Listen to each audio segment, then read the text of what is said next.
Paz do Senhor, boa noite.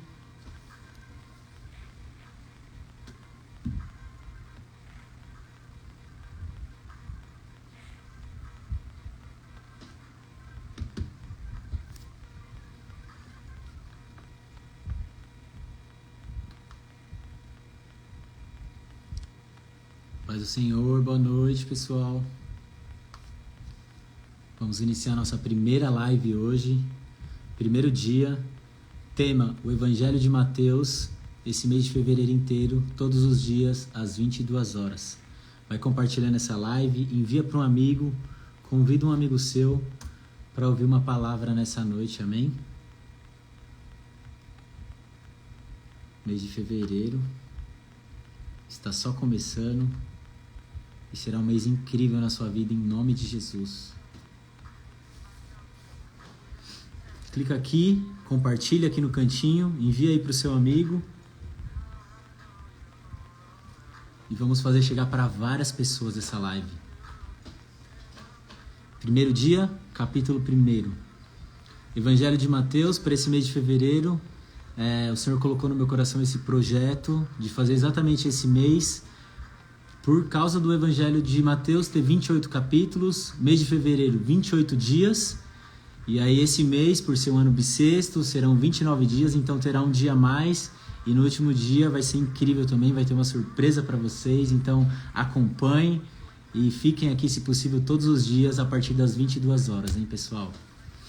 Enquanto vocês estão entrando aí, deixa o pessoal entrar, convidem. E daqui a pouco eu vou chamar o nosso convidado dessa noite, nosso primeiro convidado, para trazer uma mensagem para os nossos corações, amém?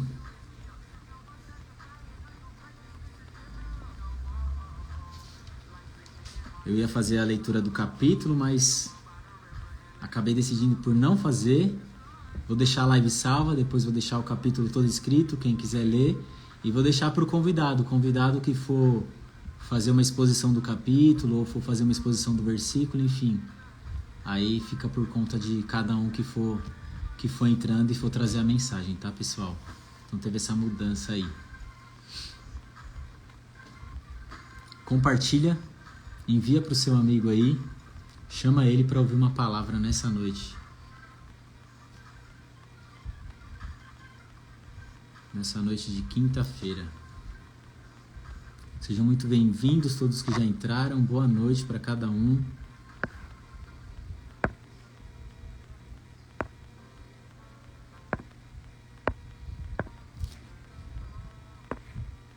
Enquanto isso eu já vou aproveitar, já vou fazer o convite.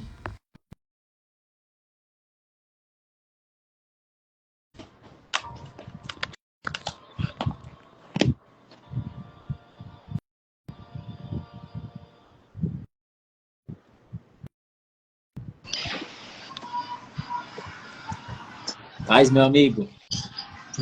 Paz, meu amigo. Tudo bem com você? Tudo certo aí? Tudo bem? Você tá bem, meu amigo? Boa noite. Tô bem também. Boa noite. Na paz de Jesus Cristo. Amém. Se apresenta aí, meu amigo. Pode ser que tem pessoas que vão assistir, ainda não sabem o seu nome, não sabem do seu ministério. Isso aqui é da hora, né? Os filtros do Instagram. O meu já escolhi, né? Eu vou deixar o meu sem filtro. Deixa eu ver. Ai, que doideira. Aí é outro nível, né? Deixa sem filtro mesmo. Aí, com tudo na paz, eu cumprimento todos com uma boa noite. E a paz de Jesus aos nossos ouvintes, telespectadores aqui no Instagram. E hoje vamos dar início aí a uma empreitada de 28 dias com uma análise, alguns acreditam com exposições, reflexões sobre o Evangelho de Mateus, né? Matitiahu em hebraico, Novo Testamento dos judeus é a Brit Hadashah. Meu Deus. Né? Então a gente vai dar entrada aí nessa parte de um princípio, depois dessa folha em branco na sua Bíblia que sela a passagem do Antigo para o Novo Testamento, né? Uma diáspora que dizem aí de cerca de 400 anos. E muito interessante o assunto, o livro escolhido, né, Rafa?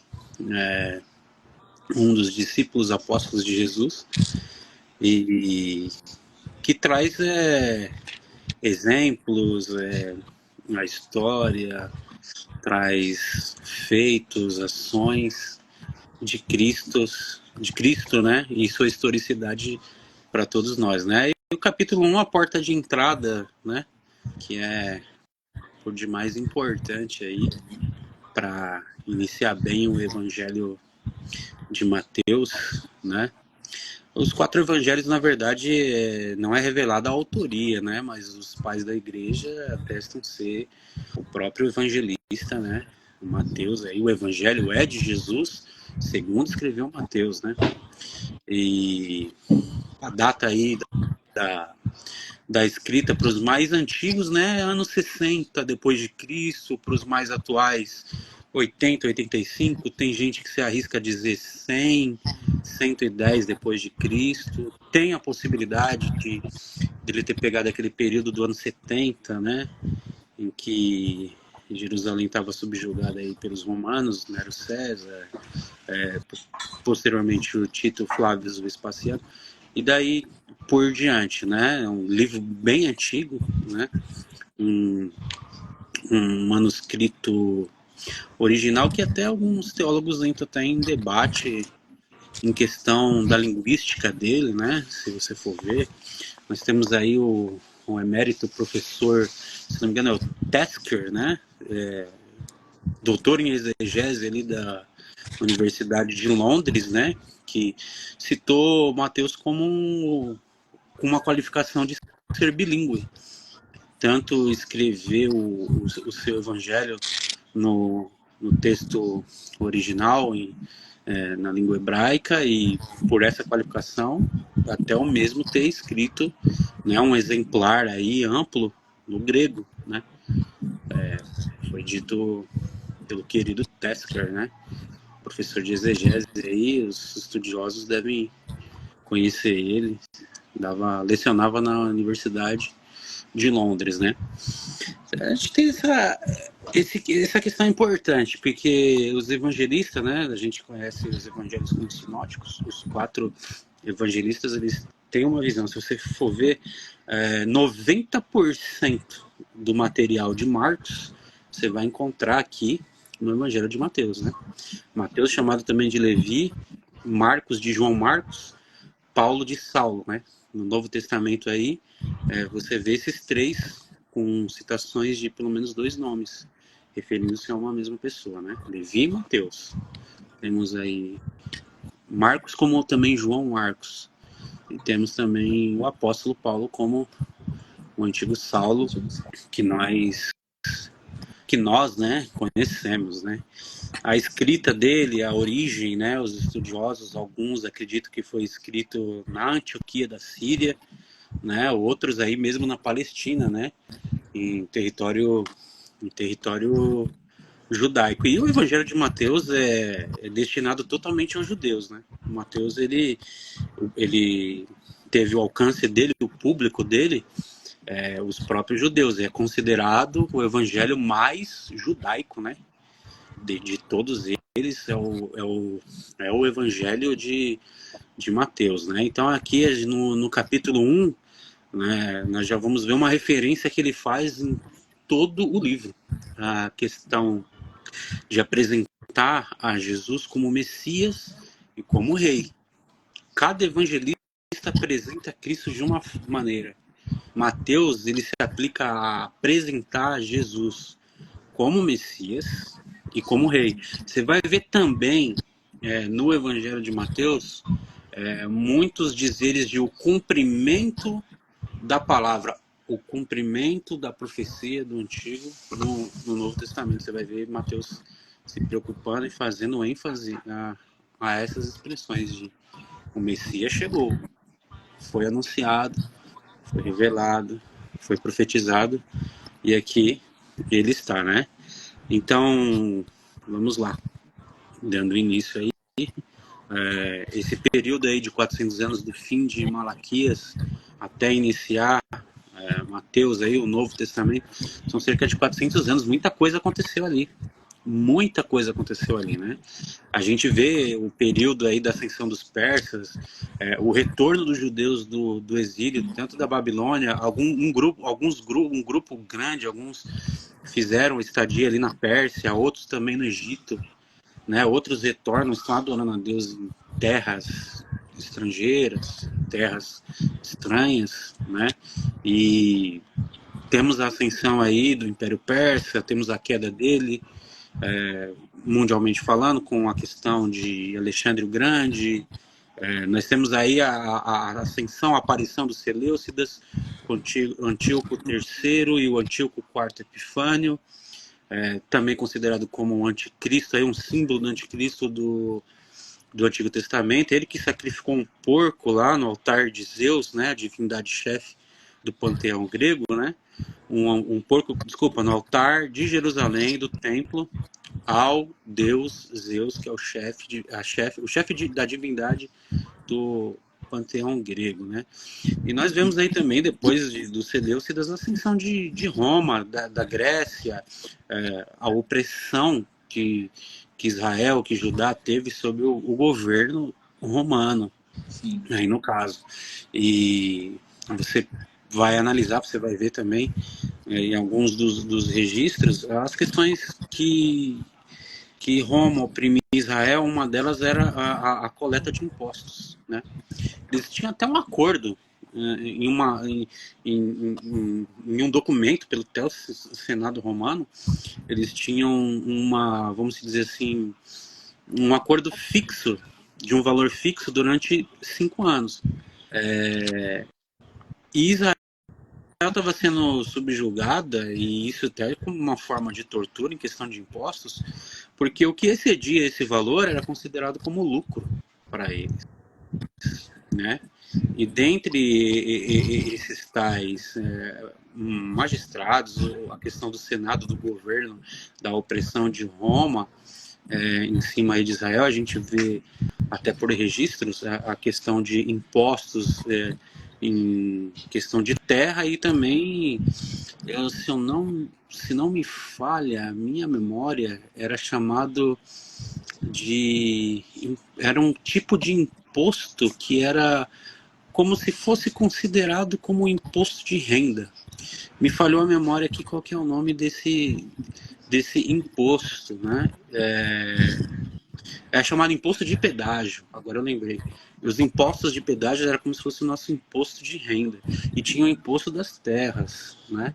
E tudo que excedia aquele valor fixo, para eles, para o governo, para o Senado aí, para Roma, com essa opressão na questão de impostos, os coletores eles lucravam em cima disso. Por isso que Mateus era odiado por muitos. Por quê? Porque ele tinha, vamos dizer, uma meta, e o que excedia isso era lucro para ele e para os seus senhores. Por isso que os judeus, você vai ver que Pedro, quando está com ele num jantar, ele tem um mal-estar por ver Mateus lá, né? Chamado de Levi, nessa questão dos impostos e tal. Né? Então, nesse período dessa diáspora aí, que eles estão retornando do exílio, alguns estão na Pérsia, outros estão no Egito, e alguns já estão em Jerusalém, já estão novamente. Israel está sendo populada, mas está sob o domínio de Roma. É onde inicia-se o Novo Testamento. É onde a carta na manga de Deus ela foi exposta, né? É forte. Então, o versículo 1 aqui, eu quero me ater à questão da genealogia, no versículo 1 que diz assim, ó, livro da genealogia de Jesus Cristo, filho de Davi, filho de Abraão. Diferente de Lucas, dos outros evangelistas, Mateus já coloca a genealogia aqui no início, porque o evangelho de Mateus ele é destinado aos judeus. E se você quer saber, para o judeu, quando ele quer saber a respeito de um homem, sabe o que ele vai primeiro perguntar? A primeira coisa? A respeito da genealogia dele. Ele quer saber quem são os seus antepassados. Né? Hoje, se você for ver, se alguém quer saber a respeito de um homem ou de uma mulher, ele não vai pela genealogia. Ele pode até fazer uma vasculhação a respeito da vida dele, como era na casa dele, como ele é no trabalho dele, vai fazer vamos se dizer aí, uma lição de casa que dizem, né? Mas o judeu é diferente. O judeu quer saber primeiro a genealogia do cara, da onde é a descendência dele, ele descende de quem. Então Mateus já começa colocando que ele é descendente de Davi. Você entendeu? Importante. Ele vem de linhagem real. Ele apresenta esse Messias como rei. Ele já começa detonando. Os judeus já querem saber quem que é ele. E Mateus já fala, ele vem da linhagem de Davi. Ele vem de linhagem real. Ele vem de uma linhagem sagrada. Deu para você entender? Então ele já começa aqui. No verso deixa eu ver, o seu 12, em questão ainda da genealogia, e a diferença aqui também de Lucas é que Lucas inicia lá com ele inicia lá de Adão e Mateus Abraão, certo? E aqui no versículo de número 12, depois do exílio da Babilônia, Jeconias gerou Salatiel, Salatiel gerou Zorobabel. Depois do exílio da Babilônia, ou seja, aqui é uma citação que dá para a gente ter uma base a respeito desse período aí, dessa diáspora, do retorno deles, do povo, né, do exílio, né, e a população voltando a Jerusalém. Porque ali é o centro, no caso, né? É ali onde o versículo 1, Jesus Cristo, filho de Davi, Jesus Cristo, descendente real do trono, da realeza, iria se manifestar. O que é tão interessante aqui é que é a encarnação do verbo. Entendeu? Meu Deus. O capítulo de número 1 é aquele movimento no mundo espiritual. É a cantiga no céu, é os anjos entoando louvores. É aonde o plano de Deus ia se concretizar. É aonde a carta na manga de Deus ele estava sacando ali. Você entendeu? A humanidade está caída. Os anteriores olhavam lá para frente, para o futuro, para encontrar um Messias. Nós, do futuro, olhamos para o passado, para o Cristo histórico. Eles olham para o futuro, nós olhamos para o passado. E o nosso presente é uma garantia certa de que Deus nos resgatou através de seu Filho Jesus Cristo. Então, o capítulo de número 1 é a introdução da salvação.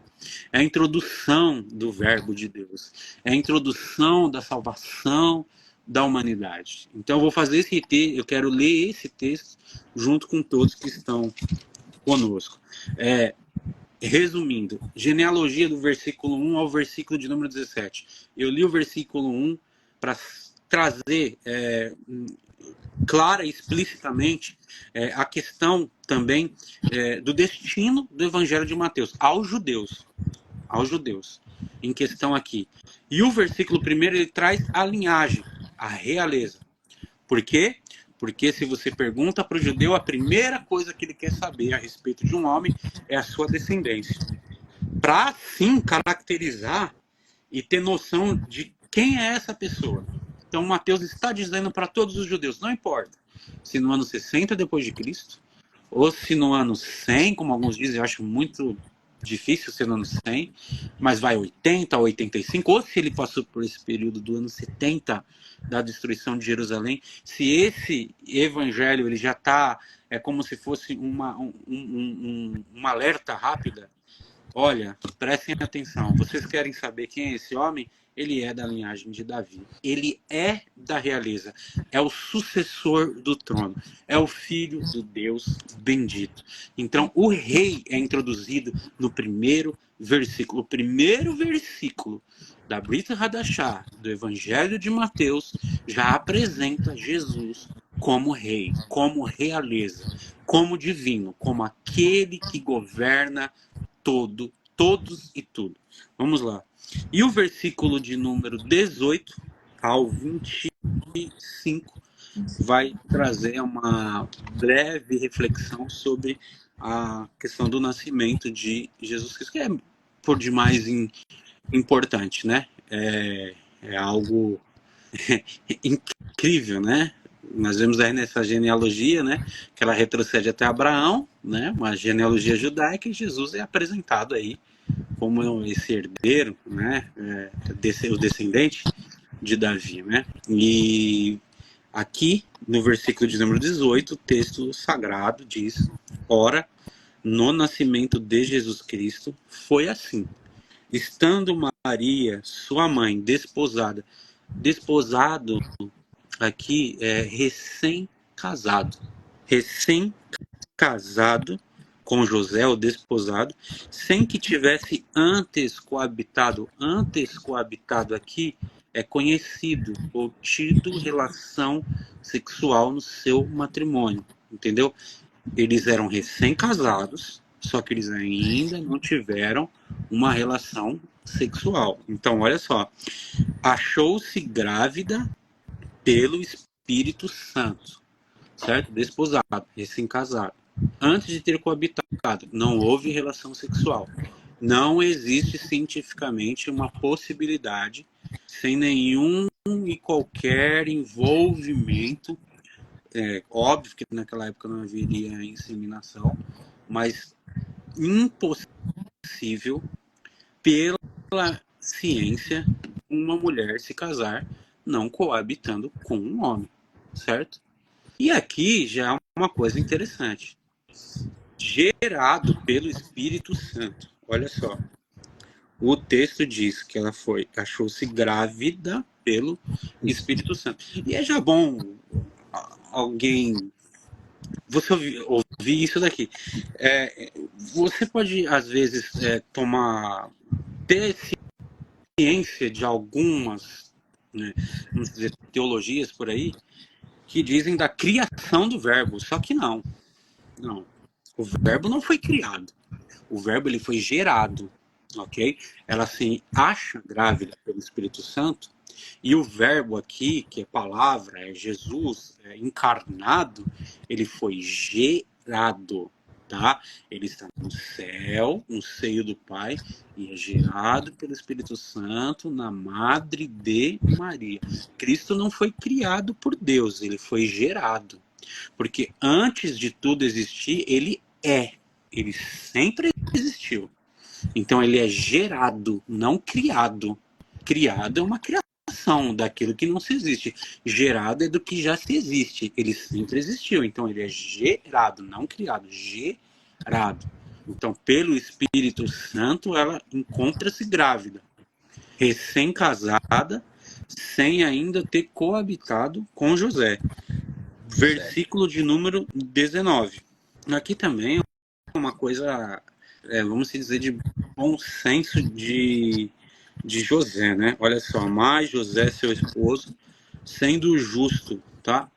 Destaque essa palavra justo. Se Mateus ele está descrevendo, né, José como justo aqui, é porque ele era cumpridor assíduo da lei.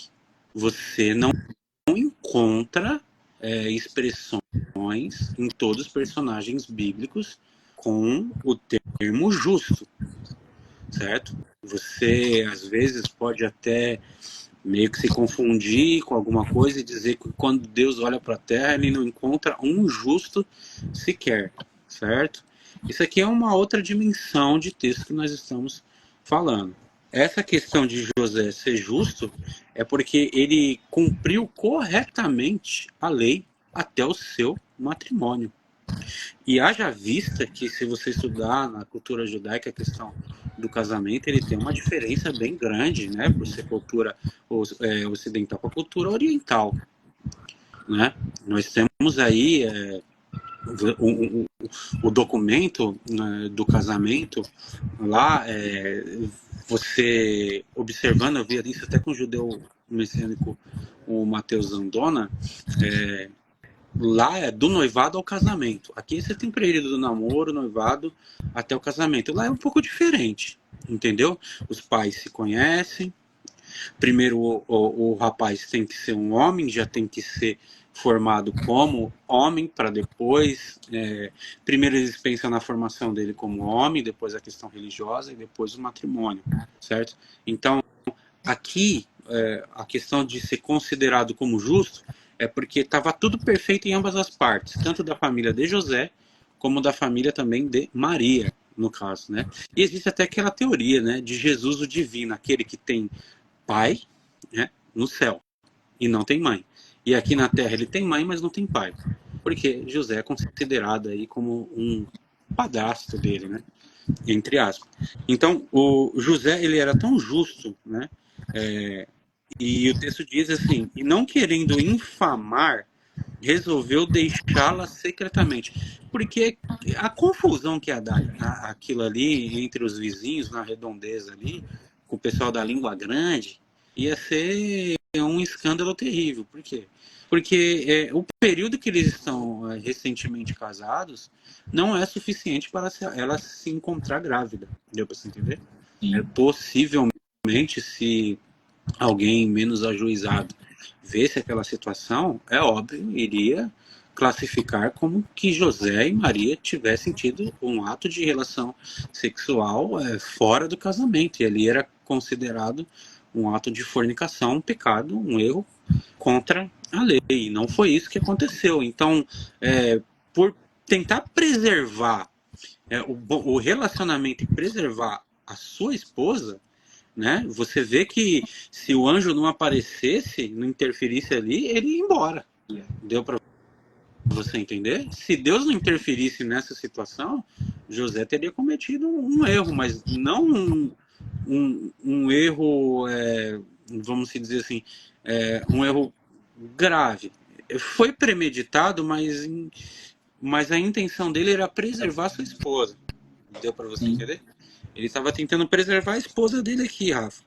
Né? Então ele resolveu deixá-la secretamente. Isso aqui já prova que alguns dos nossos planos às vezes vão dar errado e Deus vai ter que interferir, porque algumas de nossas atitudes podem ser tomadas precipitadamente diante de situações na qual Deus está extremamente relacionado com ela.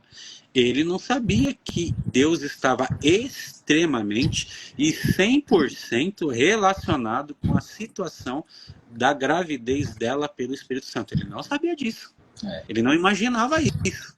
E ele tomou uma atitude, né, de tentar preservar a imagem da sua esposa, do seu próprio casamento e de sua pessoa, tentando deixar ela secretamente. Porém, Deus foi e interferiu. Por quê? Porque aquilo que ele imaginou que poderia ser algo errôneo, na verdade, era Deus que estava no negócio. Isso daqui também é um caso único, né?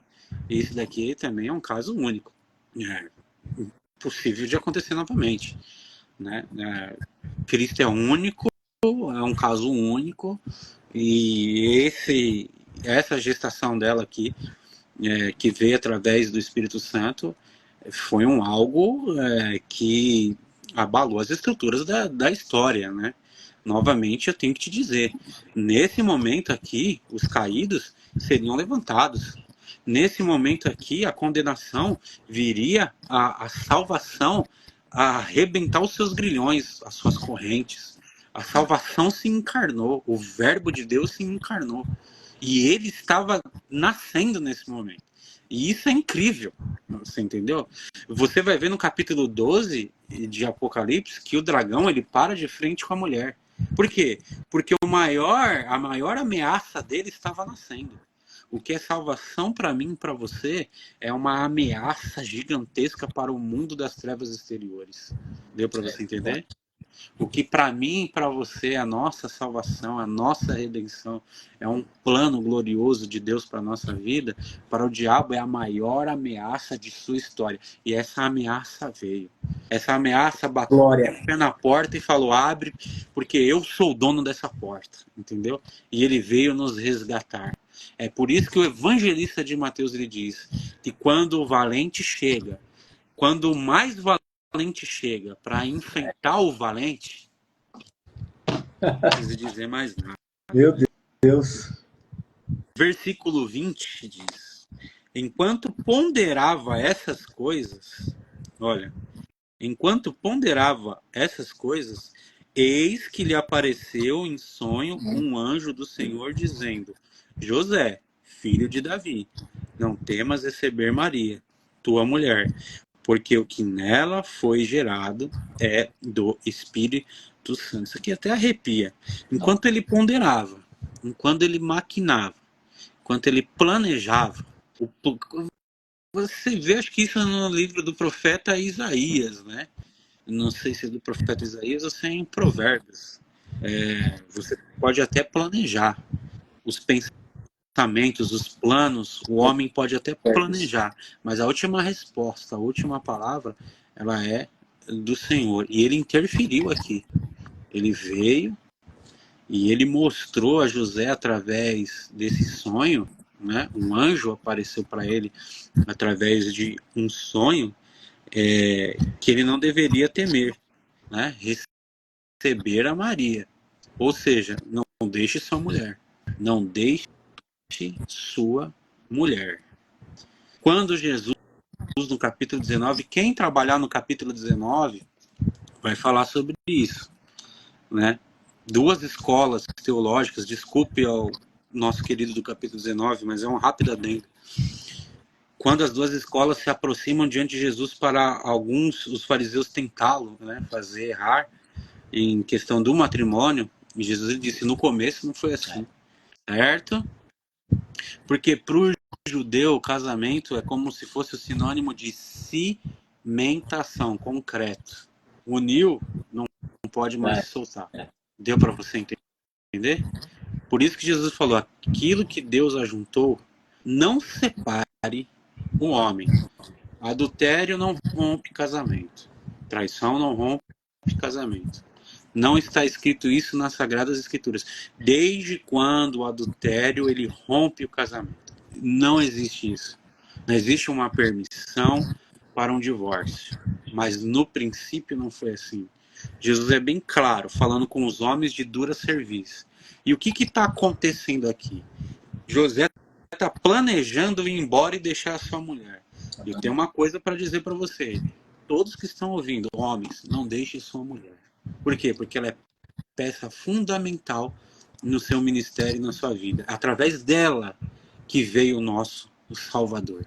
O pastor Josué Gonçalves, ele falou uma coisa bem interessante a respeito da sogra dele. Se eu ofender minha sogra, uma mulher, eu estarei cuspindo no útero que gerou o amor da minha vida. Então, profundo. Então, a questão da mulher aqui é extremamente interessante. O apóstolo Pedro chamou de o vaso mais fraco. Jesus, ele disse, ame ela como eu amei a minha igreja. É um amor do grego, ágape, incondicional, que não tem limites, de sacrifício. José estava para se afastar dela, mas na verdade ele deveria se sacrificar por ela, passar tudo o que fosse necessário para estar com ela, porque dela viria o Salvador. E não, veio o Salvador. Então, quando ele foi se afastar da mulher dele, Deus falou, opa, peraí, volta lá para ela. Muitos ministérios foram destruídos, por quê? Porque homens deixaram suas boas esposas e mulheres. Não se afaste da sua esposa. Sua esposa faz parte do seu ministério. E o Salvador, Jesus Cristo, faz parte e está no meio de vós. Amém. Olha só. 21. Ele dará... Desculpa, perdão, meus irmãos. Ela dará à luz um filho. E lhe porás o nome de Jesus. Até arrepia, cara. Arrepia. E lhe dará o nome de Jesus. Olha por quê. Então, aí é interessante. Tá? Vamos fazer uma leitura aqui. Aqui é português, tá? Vamos fazer uma leitura correta do texto. Ela dará à luz... Quem está falando aqui é o anjo, tá? É o anjo do Senhor no sonho para José, tá bom? Quem está falando não sou eu. Eu não escrevi isso daqui. Quem escreveu isso daqui foi o evangelista Mateus, e quem estava falando aqui era o anjo do Senhor. E ele fala assim, ela dará à luz um filho, certo? Foi gerado pelo Espírito Santo, é um milagre. O filho, o verbo encarnado, que estava dentro de Deus, que criou todas as coisas, agora ia nascer. Estava na madre de uma mulher. Ele falou, ela vai dar à luz um filho. O nome será Jesus. Você pega o termo aí, todo mundo sabe aí no original, é salvação, certo? E olha só por quê. Porque ele salvará o seu povo dos pecados dele. Porque ele salvará o seu povo dos pecados dele. Tá falando do povo de José, do povo de Maria? Isso aqui é bem claro aqui, ó. Ele dará à luz um filho, o nome é Jesus, certo? Porque ele salvará. Por que Jesus? Jesus é salvação. Porque ele salvará o seu povo dos pecados dele, tá? Ele não está falando aqui estritamente aos judeus. Ele está falando o povo dele, o seu povo. O anjo está dizendo, ele salvará o seu povo. Jesus tem um povo, entendeu? A Terra tem muitos habitantes. E dentro desse globo terrestre, de todos esses habitantes que moram aqui, residem aqui, Jesus tem um povo aqui. E saiba os senhores, o povo não é cada indivíduo desse planeta. O povo dele é um grupo selecionado. E ele vai salvar esse povo dele dos seus pecados. O nosso querido irmão do capítulo de número 3, ele vai discorrer sobre alguns dizeres de Nicodemos. E ele vai chegar em uma assertiva de Cristo, dizendo, no capítulo 3, versículo 16, porque Deus deu seu Filho, porque Deus amou o mundo de tal maneira, tal aí é sem medida, é inexplicável. Não há tamanho para medir, tal maneira, não dá para medir. Que deu seu Filho, unigênito, um unigênito de único, um único Filho, para que todo aquele que nele crê não pereça, mas tenha vida eterna. Se você não fugiu do português, você vai entender. É todo aquele que nele crê, não todo aquele que nele não crê. Por quê? Nós temos dois grupos, os que creem e os que não creem, certo? O Filho foi entregue para todos aquele que nele crê. O amor é tal medida, o alcance é universal, mas a eficácia é nos eleitos, é no seu povo. Por quê? Porque o anjo ele acabou de dizer, porque ele salvará o seu povo dos seus pecados. O seu povo, os que creem nele, alcance de sacrifício mundial, eficácia, nenhuma gota desse sangue, nenhuma gota desse sangue foi derramada em vão. A eficácia nos eleitos, a eficácia no seu povo, perdoa os pecados. Amém. Você entendeu que não depende de você? Porque olha só, se depender de mim, de você, a gente já pensou se abre uma terceira tela aqui? E essa terceira tela aqui, quem abriu foi Deus. Aí ele colocou todos os pensamentos do Vander e do Rafael aqui. Eu e você ia terminar essa live com a cara coberta de vergonha. Por quê? Porque nós cometemos pecados com os nossos pensamentos. Existe uma dependência minha para salvação? A única colaboração que eu fiz, que eu tive, para que a salvação chegasse a mim é cometendo os pecados. Essa foi a forma que eu colaborei. Isso que diz Arthur Pink. Jesus ele foi enviado para salvar o seu povo dos seus pecados. E ele veio para nos salvar. É óbvio que eu tenho a minha responsabilidade. Ela anda junto. Ela caminha junto com a soberania de Deus. Eu não sei como conciliar, mas eu sei que elas existem. E elas andam juntas. Eu sou responsável dos meus atos. Mas se eu falar para você que existe uma possibilidade de eu não pecar, eu estou mentindo. Porque até a minha morte eu estarei pecando. Mas Cristo, Jesus, o que esse aqui, que o anjo avisou José, não cometa tal erro, fique com a sua mulher. Por quê? Porque esse que virá vai salvar até você dos seus pecados. E isso é uma coisa gloriosa. Olha só. 22. Ora, tudo isso aconteceu para que se cumprisse o que fora dito pelo Senhor por intermédio do profeta. Primeiro, Deus já disse isso. Deus havia anunciado, já havia revelado que isso iria acontecer. E tudo isso aconteceu, sabe por quê? Para se cumprir o que Deus disse por intermédio do profeta. Se Deus ele falou, Deus ele vai cumprir. Você vai ver em Números, capítulo de número 23, se eu não me engano, aquele texto conhecido por Verso todos na 19. história de Balaão e de Balaque, quando ele abria a sua boca para proferir maldição contra o povo de Deus, Deus mudava aquilo que ele ia dizer. Por quê? Porque essa língua quem criou foi Deus. Esses lábios quem criou foi Deus. E se você é de Deus, quem ordena, quem manda na sua vida é o Senhor.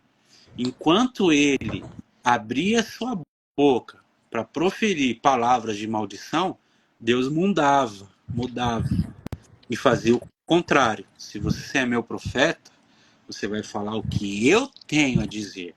Deus não é homem para que minta, nem filho de homem para que se arrependa.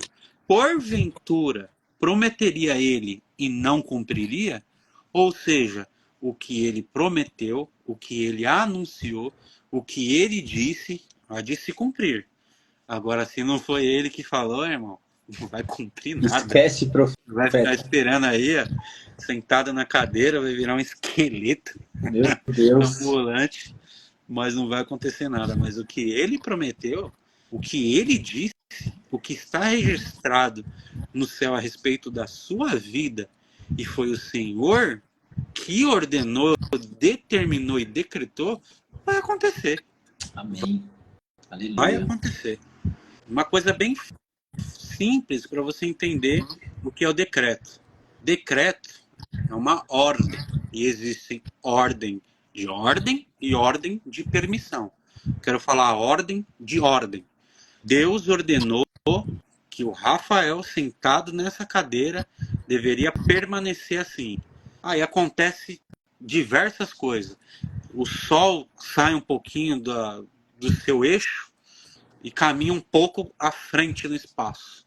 Passa pela Terra, derrete tudo, acaba com tudo, volta para o seu lugar. Lá no espaço você vai estar sentado nessa cadeira, com esse celular e com essa Bíblia aí. O mundo já não existe, mas você está lá parado. Por quê? Porque ele decretou que você deve ficar aí. Ele ordenou que você vai ficar aí. Então nem o sol, nem a lua, nem as estrelas, nem nos mares, nem o diabo, nem os anjos, nenhum ser criado pode mudar um decreto de Deus. O que ele decretou, o que ele disse a seu respeito, há de se cumprir. Glória a Deus. Entender? Se ele decretou que Cristo fosse gerado pela madre de Maria, e ele decretou que José não fosse embora, José não vai embora, Jesus vai nascer de Maria, e as pessoas que estão ao redor vão ver um milagre de Deus e a salvação através do seu filho, como foi escrito em toda a eternidade. Você sabe que eu gosto daquele salmo, 139, 16 e 17, né? É o querido dos supralapsarianos. Os teus olhos viram o meu corpo, ainda informe. Olha só, os olhos de Deus viram o meu corpo, ainda informe. No livro dele, todas essas coisas aqui, ó, foram escritas, as quais iam sendo cumpridas dia a dia. Quando nenhuma delas havia, nem não tinha acontecido, nada havia, já estava escrito, já estava ordenado, já estava predeterminado. Quão preciosos são para mim, ó Deus, os teus pensamentos. Quão grande é a soma deles. O salmista está falando, a sua soberania, ela é excelsa. É um dos atributos, né? Atributo é uma forma de dizer que ainda é uma impropriedade, né? Porque atributo é de atribuir, e não existe como acrescentar nada em Deus, tudo vem dele, né? Então, um desses atributos, assim, entre aspas, melhor dizer, excelência, dizer perfeição, da soberania, é algo que acalenta e deleita a nossa alma, você entendeu? Porque você pensar em Cristo todos os dias, você saber que você é um miserável pecador, que você precisa melhorar, e você pede perdão todos os dias a ele por causa dos vossos pecados, como a gente leu aqui que ele veio para nos salvar dele, já é uma forma de você entender que Deus, em sua soberania, te escolheu para ser parte desse povo aqui de Cristo. Esse povo que ele veio, nasceu para salvar dos seus pecados. Entendeu? Isso é um privilégio. Sim. Isso é um privilégio. Soberania é uma das coisas incríveis. Então, as coisas não aconteceram. Eu estava informe. E ele já me conhecia, ele já sabia, já foi escrito, né? E agora o salmista começa a agradecer. Seus pensamentos são preciosos para mim. Por quê? Porque antes de eu nascer, eu já estava lá na tua mente. O Senhor já pensava em mim, já me planejava. Eu posso não ter visto ele aqui, é óbvio. Vai ser impossível. Ninguém vai conseguir ver a Deus. E eu quero te dizer uma coisa, Deus, ele é. Cristo foi bem claro, ele é um espírito. Nunca iremos ver ele. Iremos ver na pessoa de Jesus Cristo. Podemos não ver ele aqui agora, mas que ele pensou na gente, que ele planejou na nossa vida, que ele executou o plano dele e ainda executará aquilo que não aconteceu, e isso vai acontecer. Glória a Porque Deus. entrar nesse campo é um pouco complexo, é um pouco complicado. Lá é atemporal, eternidade. Não posso comparar coisas de lá com as coisas daqui, mas ele entra aqui. Ele vem aqui. É o atributo, né, como dissemos, teologicamente popular falando, da imensidão. Imenso por quê? Porque ele é imenso. Entendeu? Ele está em todos os lugares. Aí vem a onipresença. Ele se encaixa aqui dentro. Ele não é imenso que o braço está aqui, a perna está lá. Isso é uma linguagem antropomórfica, partes humanas. Só para entender como é que funcionam as coisas com Deus. Porque é um campo que a gente não adentrou ainda, entendeu? Nosso corpo vai ser adaptado, ele precisa de ajustes para estar lá. Por isso que vai ser um corpo glorificado, para a gente ter noção de como funcionam as coisas lá. Então, a atemporalidade, ele está dentro do universo e fora ao mesmo tempo. Onipresente, porque ele se encaixa dentro das quatro paredes da minha casa. Aqui é pequeno, mas ele é grande, ele é imenso. Ele excede. Então existe a imensidão dele e existe a onipresença de Deus. Aqui se encaixa e aqui excede. Entendeu? Junto com a soberania. Todos os atributos iguais. Nenhum para mais, nenhum para menos. Perfeito. 100% amor, 100% ira, 100% justiça, 100% imenso, 100% soberano. Então tudo aquilo que ele decretou e ordenou na sua vida, assim como ordenou na de José, assim como ordenou na de Maria, vai acontecer. Nada que está escrito a seu respeito há de se revogar. De alguma maneira ou de outra, você vai conseguir enxergar Deus trabalhando nas entrelinhas na sua vida. Você pode até planejar ir embora, mas ele é aquele que aparece no sonho à noite, dizendo: não temas em deixá-la. Volte para os braços dela. Por quê? Porque aquilo que foi gerado foi planejado por mim. E o que eu faço, às vezes os homens não entendem. E eu pouco me importo se eles vão entender ou não. Mas aquilo que eu planejei vai acontecer. Se está decretado, vai ser concretizado. Olha só. Amém. Glória a Deus. É sensacional. Versículo 23. Eis que a virgem conceberá e dará à luz um filho, e ele será chamado pelo nome de Emanuel, que quer dizer Deus conosco. Tem até um pessoal aí que se atreve a jogar o latim aqui no Emanuel. Acho que você sabe disso aí, né, Rafa? Você já deve ter ouvido, né? Emanuel, né? Deus dentro do barro. Deus dentro do barro. Certo? Encarnação do verbo, o Espírito agindo em nós, o Deus dentro do barro, né? Mas a tradução do original aqui, a Bíblia já traduz Deus conosco, né? O verbo entre nós. O Paul Washer, ele disse uma vez que ele estava cansado. Por quê? Porque existem muitos teólogos frios, teólogos carnais, que acreditam mais na ciência do que na divindade de Deus, de Cristo em seu poder. E ele disse: eu não quero ser levado a um retiro. Eu não quero ser levado a lugares assim para ouvir um cara que fala bem. Não. Eu quero que o Senhor me mostre o poder dele. Eu vou orar por isso. Eu vou pedir isso. Eu vou me entregar por isso. Aí o apóstolo João fala: e o verbo de Deus se tornou palpável. Meu Deus. Habitou entre nós. Quando ele fez a promessa, o amigo do dia 14 vai falar a respeito disso, né? Ele subiu e o Espírito Consolador desceu.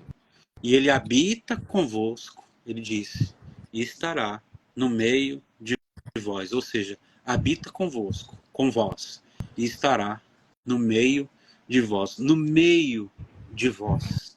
Quando Jesus se apresentou após a sua ressurreição e todos estavam no cenáculo, ele se apresentou no meio. Quando ele foi crucificado, o ladrão à direita, o ladrão à esquerda, ele estava no meio. Quando aqueles jovens que estavam na fornalha estavam sofrendo apuros, quem apareceu lá no meio deles? Meu Um Deus. quarto homem. No meio da situação, no meio do seu problema, no meio da sua adversidade, no meio da dificuldade, ele aparece. Aleluia, Jesus. Por quê? Porque ele está conosco. Sensacional. Glória a Deus. Aqui o versículo de número 24. O espertinho acordou do sono, né? Ele estava dormindo, né? Com os planozinhos aí, meio da carne. Vou deixar minha mulher, vou embora, né? Já era.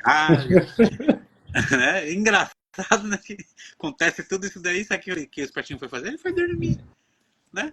A mulher aparece grávida, uma loucura, um monte de coisa. Sabe a mesma coisa que eu vou fazer? Eu vou dormir, mano. Ele foi dormir. Só que aí ele acordou no 24, ó. O espertinho tá dormindo aqui, ó. No 20 e acorda no 24.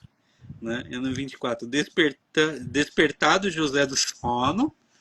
Olha só, você entendeu uma coisa aqui? Tipo aqui, o eleito não importa se ele está acordado ou se ele está dormindo. Deus ele vai atrás dele. Adão, ele falava com Deus na viração do dia. Você lembra? Só que Adão ele é um eleito de Deus, ele é um escolhido de Deus. Nem o pecado que Adão cometeu impossibilitou Deus de ir atrás dele. Fiz um vídeo José sobre está isso. dormindo aqui.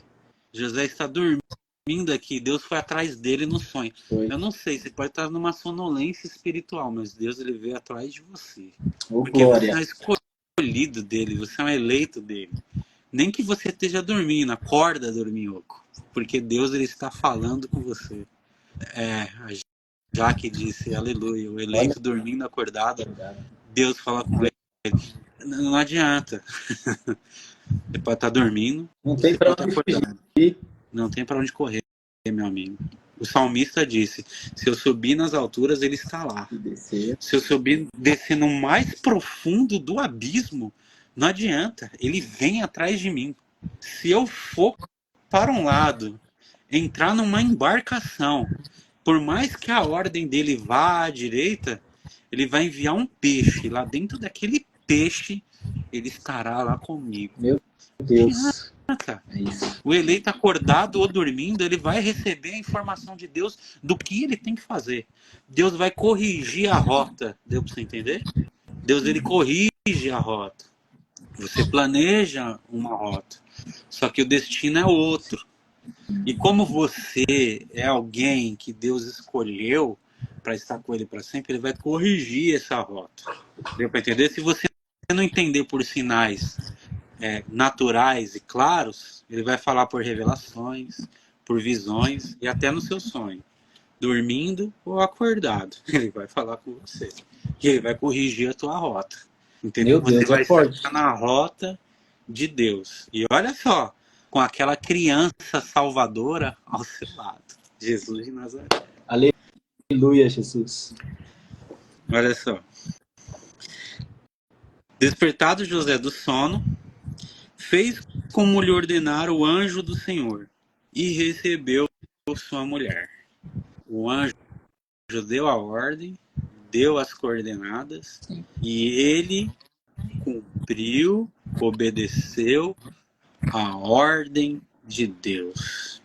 Só que é engraçado é que Deus ele falou com um jeitinho tão sensacional, né? Com ele, fica tranquilo, tá tudo bem, tá em paz, tá de boa. Só volta lá para sua casa. Então, por favor, você que tá dormindo, que planejou uma rota para sair de dentro da sua casa, faz o seguinte: Deus está falando com você. Mude o percurso e volte para sua casa. Não saia de lá. Por quê? Porque a criança que traz a salvação há de nascer. O milagre vai nascer. A salvação está chegando. E adivinha onde que ela está? Está dentro da sua casa, junto com a sua família. Aleluia. Espiritual e a sua família literal. Olha só. Contudo, número 25. Nossa, isso é incrível. Não a conheceu, enquanto ela não deu à luz um filho, a quem pôs o nome de Jesus. Contudo, não a conheceu, enquanto ela não deu à luz um filho, a quem pôs o nome de Jesus Cristo. Ele não coabitou com ela até que se terminou o período da sua gestação ao nascimento do Verbo encarnado de Deus. Olha, isso aqui é demais. Oh, glória. O respeito. Enquanto está sendo gerado o plano, o propósito de Deus, respeite o tempo dela. Percebeu o que aconteceu aqui? Ele respeitou o período de gestação do milagre e da salvação que estava sobre Maria. Tem coisas que acontecem na nossa vida em que nós não devemos nos aproximar. Respeite o momento, respeite a situação, respeite a Deus, porque se Ele determinou que um dia fará, por favor, não ponha sua mão. Deixe que naturalmente aconteça o milagre de Deus na sua vida. Respeite o tempo. Respeite. Use os limites. Não ultrapasse eles. Por quê? Porque aquilo que Deus planejou excede o entendimento do homem e da mulher. Aleluia. Amém? Versículo do 18 ao 25. Em uma análise. Do 1 ao 17, utilizamos dois. Retrata em questão mais de genealogia, mas nós estamos aí. E daqui por diante, acredito que ministrações cheias do Espírito Santo de Deus, a graça do Senhor vai ser derramada sobre a vida de todos os expositores. E é isso, meu amigo. Iniciamos a Brit Hadashah, capítulo 1. E que Deus abençoe do 2 ao 28, para a glória do nome dele. Alguma dúvida? Nenhuma dúvida. Só queria reforçar essa parte, meu amigo, desse versículo 25, quando ele aguardou para ter relação com ela. A palavra que Mateus usa como virgem é partenos, do grego, que é uma forma de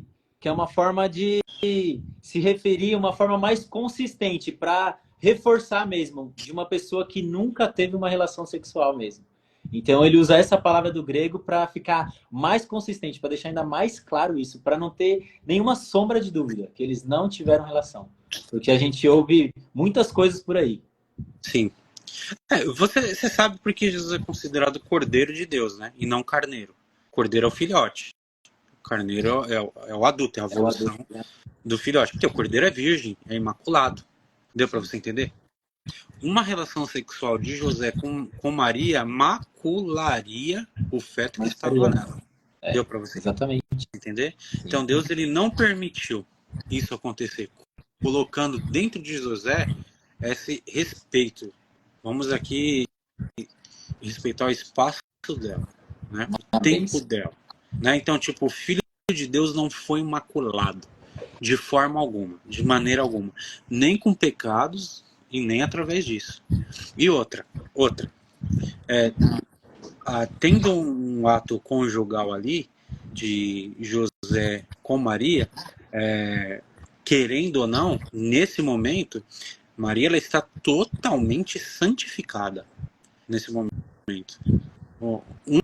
Uma intromissão de José ali, como nós já vimos dito antes, macularia aquela gestação, né? E o Cordeiro de Deus, o puro, o imaculado, jamais poderia nascer com algum tipo de mácula. Jamais. Então, até esse período em que ele respeitou ela, foi um período da glória de Deus dentro da casa deles. Deu para você entender que quando você está com a sua família, o Filho de Deus está no meio? Aleluia. Não saia da sua casa, não saia da sua família. Fica aqui. O plano de Deus está entre o homem e a mulher. E o Filho de Deus está envolvido entre o casal. É sensacional. Parece que ele planejou, ele cuidou de tudo. Estava escrito, né? Glória a Deus. E coisas interessantes, né? Que vai vir daí por diante, coisas maiores. Então, essa diáspora aí, a questão de Mateus escrever o livro dele para os judeus e especificar que ele é Messias e que ele é rei. Ele é ungido, é o prometido e também ele é o rei reinante, né? É a realeza. É muito interessante, né? O Tesker dizer também a respeito dele ser bilíngue, né? Percebeu? Foi escrito para os judeus, mas atingiu a Grécia também. Foi para os gregos, que nesse período aí, como a supremacia mundial era grega, né? Depois dessa questão de Roma ser os mais fortes militarmente falando, né? Você vê que o pensamento grego ele tomou o mundo, né? Paulo chega em Atenas e fala: eu quero falar sobre esse Deus desconhecido aí. Então, tipo, Deus ele pensou em tudo, planejou tudo, você entendeu? E Mateus, ele, além de alcançar os judeus, alcançou os gentios, veio até nós hoje. Você entendeu? Uma coisa extremamente... que é isso daí? Fez um efeito legal aí. Que efeito? Não, apareceu um negócio aqui falando para mim desativar não sei o que, modo silêncio, porque tá de noite, né? Mas é isso, né? E provavelmente aí o livro foi escrito na Antioquia da Antioquia da Síria, né?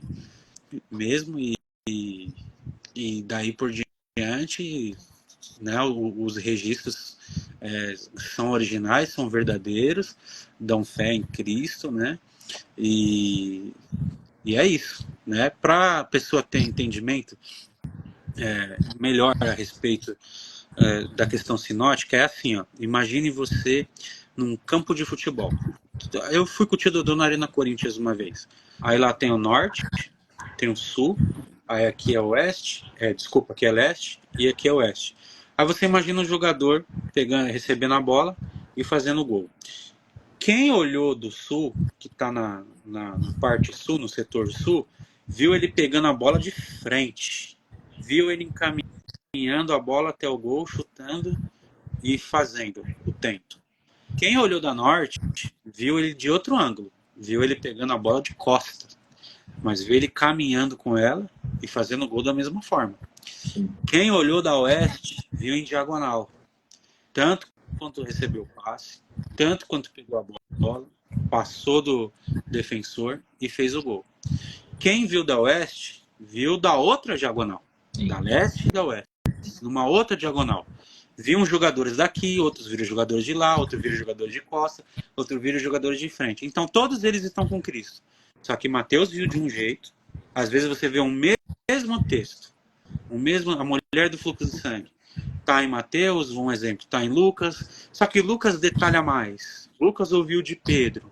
Alguns até dizem que é mais as expressões de Pedro, quando João Marcos escreveu, foi o que Pedro lembrava, algumas coisas assim. Então, tipo assim, Mateus viu de um ângulo, Lucas viu de outro, João Marcos viu de outro e João viu de outro. Mas todos viram o mesmo gol. Todos viram o mesmo mestre, viram o mesmo milagre. Um exemplo, só que em posições diferentes. Um viu de frente, um viu de costas, um viu diagonal, e daí por diante. A mulher do fluxo de sangue era uma multidão que oprimia. Ele olha para trás quando ela toca, fala, alguém me tocou. E alguém fala, tem uma multidão aqui. Só que Pedro viu ele de um lado, Mateus viu ele de outro, André viu ele de outro. Deu para você entender? Então, no escrito, no registro, né, sagrado, a gente tem as expressões escritas do que João viu, Mateus, Marcos e Lucas, né? O médico. É óbvio que Lucas não estava lá, mas ele pegou registros e escreveu o evangelho de alguém que viu. Possivelmente, se eu não me engano, quem que foi que ele pegou? Não sei se foi de Pedro, se foi de Marcos, foi de alguém.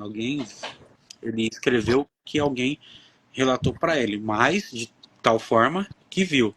Então, às vezes, você vai pegar textos de algum milagre em Mateus, que está igual em Marcos, ou que está igual em Lucas, mas você vai ver que os registros são um pouquinho diferentes. Sim. Que um viu de um jeito e o outro viu de outro. Deu para entender? A diagonal, Com certeza. a dinâmica do campo, quem viu da leste, viu de um jeito. Da oeste, viu em outra diagonal. Da sul, viu de frente. Da norte, viu de costa. Então, cada um vê a diagonal, a dimensão do campo. Todos eles viram as diagonais, as dimensões de onde Jesus estava. Aqui um escreve de um jeito, da maneira que viu, e o outro escreve de outra maneira que viu também. E daí por diante. E o Evangelho de Mateus é pautado, é escrito e chegou até nós, e é a palavra de Deus, e é a salvação, e é o Verbo encarnado, e é a glória de Deus manifesta em nossas vidas. Glória a Deus. Que bênção, meu amigo. Amém, meu amigo. Glória a Deus por essa palavra, por essa explicação, por esse ensinamento. Que Deus continue te usando, que o Espírito Santo continue te inspirando. Obrigado por ter aceitado esse convite. Obrigado por estar aqui. E aproveitando já esse gancho, né, para dizer para todos que estão assistindo, o Wander vai estar me ajudando na direção das lives. As aulas vão iniciar no dia 5, então vai estar aí ajudando, o projeto não vai parar. Santana também vai estar ajudando, mas eu não consigo chamar ele agora que ele está dirigindo. E vai ser uma bênção. Obrigado cada um que está acompanhando, que ficou aí. Tenho certeza que recebeu essa palavra. Todos que estão ouvindo aí, num futuro bem próximo aí, né? O nosso querido anfitrião aí vai ser ratificado aí como o nosso professor Mor, né? Meu Deus. Quem dera. Graças a Deus o Senhor abriu a porta de um estudo a ele, né? De um curso magnífico, né? E vai ser uma educação de primeira, teológica, né? Espiritual, e para a glória de Deus, mais coisas virão aí, né? Para nós. Em nome de Jesus, né? Amém. Meu amigo, eu quero te convidar para fazer uma oração agora, para a gente poder encerrar essa live. Você faz uma oração para Vamos sim. gente? Todos que estão presentes, nós fizemos uma leitura de que um menino estava dentro do lar e um integrante da família planejou ir embora. Só que Deus interferiu nesse acaso para não deixar ele cometer um equívoco. E é isso que eu quero dizer para você. Deus, ele não vai deixar você cometer esse equívoco. Ele estará interferindo mesmo ao teu favor, tá bom? O eleito, mesmo dormindo, Deus vem atrás dele e conversa com ele, tá bom? Vamos fazer essa oração aqui por todas as pessoas presentes e por todas essas casas. Amém? Amém. Deus de Abraão, Todo-Poderoso, em nome de Jesus Cristo, seu Filho amado e Salvador, eu te louvo, eu te agradeço, eu glorifico o teu nome por esses momentos aqui com meu amigo Rafael, através dessa porta aberta que é a internet, entre nossas casas, entre nossos corações, na nossa mente, visita os nossos familiares, em nome de Jesus Cristo. O que foi impossível, deixamos para ti, porque o Senhor é especialista em resolver coisas e causas impossíveis. Então essa irmã e esse irmão que está contrito, que está abalado, angustiado, preocupado. Em nome de Jesus Cristo, fala com ele, Senhor. Entra na vida dele, na vida dela, na casa dele, na casa dela. E por favor, Senhor, nos dois sentidos eu te digo, fala com ele em sonhos, assim como o Senhor falou com José. Não deixe-nos cometer atitudes precipitadas, mas entra em nossa vida. Nós confiamos em Ti, glorificamos ao Teu nome e agradecemos a Ti. Todos os outros dias dessa live estão entregues nas Tuas mãos. Todas as pessoas que estão na calçada, com fome, com sede, com frio, nós entregamos nas Tuas mãos. Todo esse sistema, Senhor, toda essa população, entregamos o nosso governo nas Tuas mãos. E a Tua igreja, os Teus eleitos, os Teus escolhidos nas Tuas mãos, entrego. Em nome de Jesus Cristo, visita, guarda, livra, cura os enfermos, repreende todo o mal, joga por terra, Senhor Deus, a fúria do adversário contra a vida de cada um dos meus irmãos e irmãs presentes. E em nome de Jesus Cristo, ao anfitrião, ao que está planejando, dá força, dá graça, abençoe em seus estudos, cuida da sua casa, da sua família, dos seus filhos e de toda a sua parentela. Te louvamos e te agradecemos. Visite-nos em sonhos, em nome de Jesus. Amém. Amém, meu amigo. Meu amigo, profeticamente aí, não estou dizendo que sou profeta, nada disso, mas pela palavra de Deus, a graça e a unção do Espírito Santo, o Senhor Jesus Cristo, através do seu Espírito Consolador, vai falar com alguém em sonhos. Ele vai entrar nos nossos sonhos. Ele vai dar calmaria. Aquele que não consegue dormir vai conseguir dormir, que está com insônia, aquele que não está preocupado, que coisas estão tirando, estão perturbando, que está planejando sair de casa, planejando jogar tudo por alto.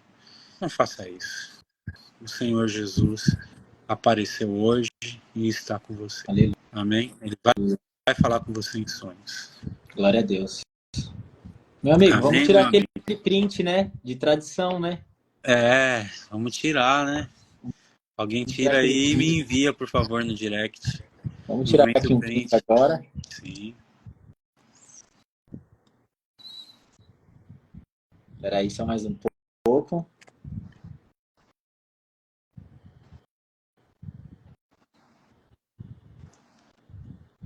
Espera aí que a transmissão tá lenta, meu amigo. Tranquilo.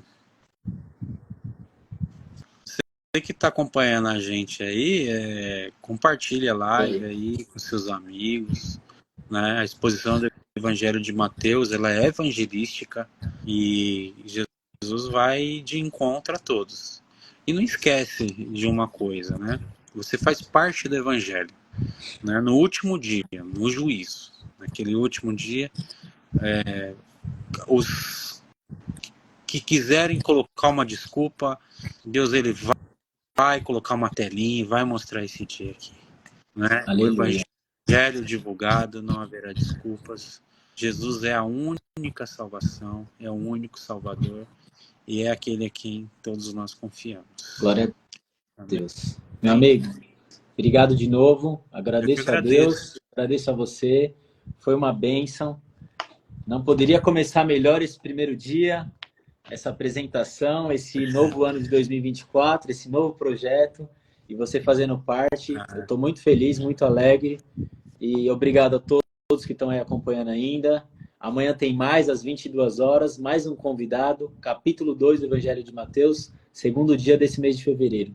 E, meu amigo, antes de encerrar, você tem aquela bênção apostólica aí gravada, porque aqui ainda não entrou toda. Eu ainda não consegui gravar aquela bênção toda. Se você puder dar essa bênção apostólica pra gente, antes de nós encerrarmos essa live, eu vou ficar mais feliz ainda. Tá bom. Bom, explanação da bênção apostólica. A todos vocês presentes, que o beneplácito favorecido a todos nós, pelo ágape amor incondicional, dado por Deus que é Pai, a todo aquele que crê, a todo aquele que clama. E a imaxercível graça, imaxercível porque não murcha, não acaba, não fenece e nem se esvai, dada por Jesus Cristo através do seu sacrifício de morte erguido na cruz, empunhado no Gólgota, o Monte Caveira.